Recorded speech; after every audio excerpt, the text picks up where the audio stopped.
阿尼玛卿，阿尼玛卿，责任为谁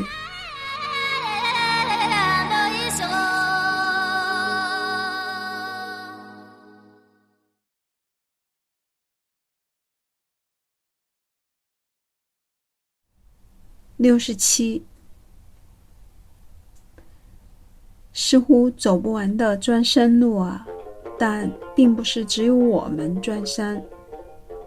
遇到过7、8个从阿坝出发的雷阔巴，在离10万杜姆汇聚处不远的河流中清洗风尘。遇到过带着北京地址的白玉石堪布，快步如飞。同行的拉萨青年胖乎乎的，边走边喝江小白。遇到过一辆插着3神旗子的摩托车停在路边，那黑金蒙面的骑手翘腿躺在坡地上，很惬意。遇到过，是的，从囊谦开车来转山的那家人，感谢他们给我的大把红颜，出自查卡罗。68，康拉果国的爱马，他因受宠而未被驯服，因此不肯背负行李。他愤怒于奴役，极力地摇动身躯，要把所有强加之物甩掉。我搭在马鞍上的羽绒服被康拉抛向铁丝网，挂在那锐利的肌理上，划破了袖子，露出了羽毛。风吹来，满天飞舞。康拉如迷地凝视着，我也看呆了。69，你看，人这么坏，什么意思？你看这高速公路，为了收费，这里没有出口。没有出口？出口在很远，但牧民家在路边，不要去那么远。为什么这样？出口远，收费多嘛。那怎么办？牧民没办法，自己挖了出口。牧民说过很多次，没办法。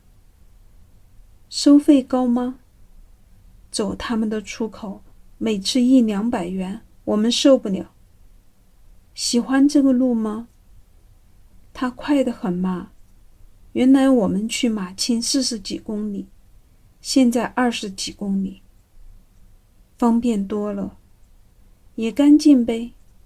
土啊泥啊没有，鱼也不怕了。可是天气变热了，雪化了，化得厉害了，化得太厉害了。那怎么办？高速公路没有的话，可以。以后到了孩子的孩子，什么都没有了。什么都没有了？没有了。雪山没有了，心也没有了。人有钱的话，也是空空的。70，究竟有几种朝圣的方式？传统上，徒步、骑马、磕长头；与时俱进的，则是骑摩托或开车。徒步8日，又驱车1日，同样的路线，风景却随天气变化而不同。心绪变得平静，肉身不再辛苦。终点即起点，再一次面向阿尼玛卿，奉上那迦罗的呼喊。无意间捡到一块石头，仿若神山的倒影，白色的雪峰在下，融雪的岩石在上。无意间遇到几十只鹰鹫，或盘旋，或俯冲，或落下，远远的看不清是何种动物的尸骸，做了最后的布施。